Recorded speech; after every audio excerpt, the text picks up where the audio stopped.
The City of Huntingburg continues to garner support for its Stellar Communities application. More on that, plus seniors all across Dubois County are set to graduate this weekend, and Purdue Extension Ag Agent Ken Eck talks about a statewide farm tour coming to Dubois and Spencer counties tonight on Inform. All of that and much more is up next here on the 18 WJTS News.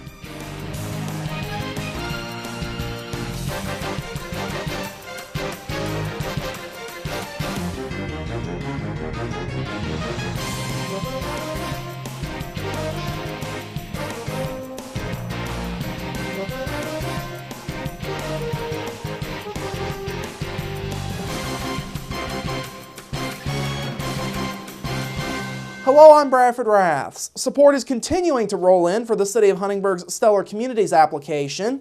Last night, the Huntingburg City Council formally approved using $500,000 out of its own edit funds for supporting projects associated with the Stellar Communities application.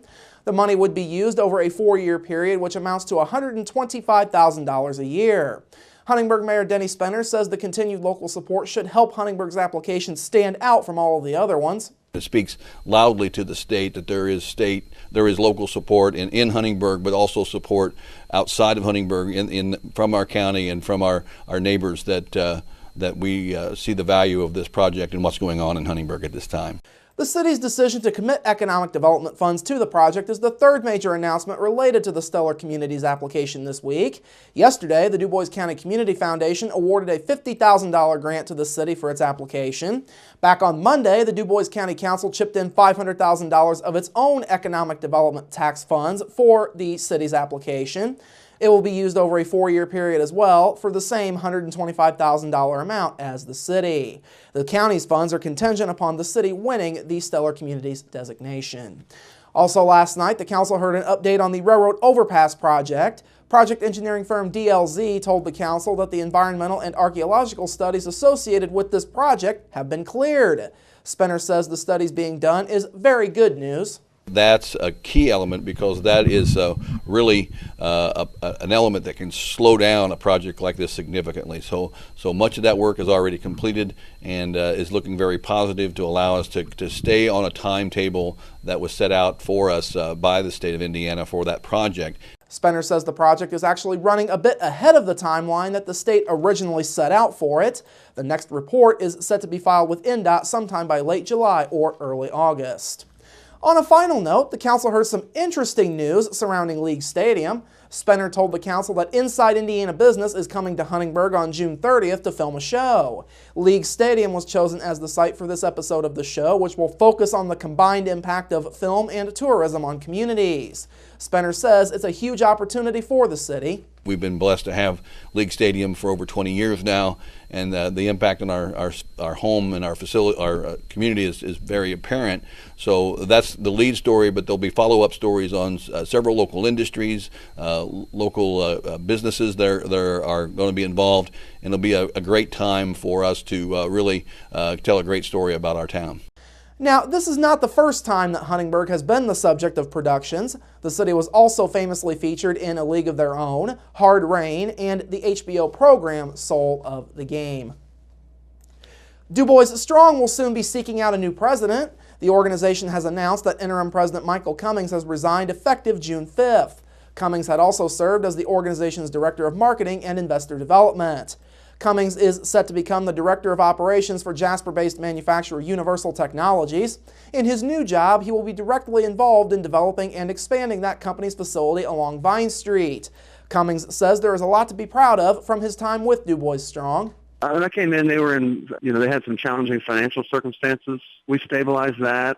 We re-engaged the private sector. I thought that was very important for us where we were. And that led us into that strategic planning that we did last summer. And it really led to this whole change in the focus away from attracting businesses to the community and more toward, attracting workforce and developing our workforce locally as our strategy for economic development. Meanwhile, Dubois Strong Board Chairman Dr. Alan Johnson says Cummings did a lot for the organization. He says the board appreciates Cummings' work.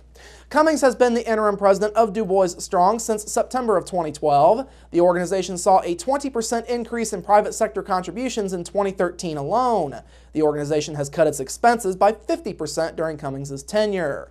Cummings is credited with several other achievements as well. These include making access to capital funds easier for entrepreneurs, helping companies to take advantage of state and local incentives for business, and helping in the development of the organization's current strategic plan. The Memorial Day weekend also marks the end of high school for seniors all across Dubois and surrounding counties. This evening, 252 graduating seniors of the Jasper High School class of 2014 are getting their diplomas in a ceremony that's just underway at the Jasper High School Gymnasium. Valedictorian Luke Upton, salutatorian Annie Ahrens, and class president Mackenzie Mendel are set to address the class. Jasper High School Principal Brian Wilson is now in his third year as an administrator at JHS. He says it's been a pleasure watching this group of kids grow. Yeah, I will tell you that as an assistant principal dealing with discipline and attendance 2 years ago, since then there's been a tremendous amount of leadership developed, and a lot of students have grown a great deal in this class. I will tell you that dealing with situations in the office, there's really been literally almost no negative situations involved, but yet at the same time students have stepped forward in leadership, community service, leadership inside the building, and it's been really a fun year with these guys, and I'm really looking forward to finishing it off and shaking their hands as they walk across and receive those diplomas.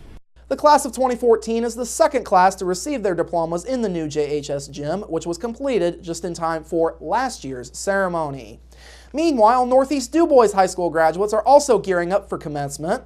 This morning, their class of 2014 went through a practice run for this year's ceremony. 79 seniors in all are graduating from Northeast Dubois this year. The class is headlined by valedictorians Gage Canese, Cameron Reeker, William Shepherd, and Amanda Sang.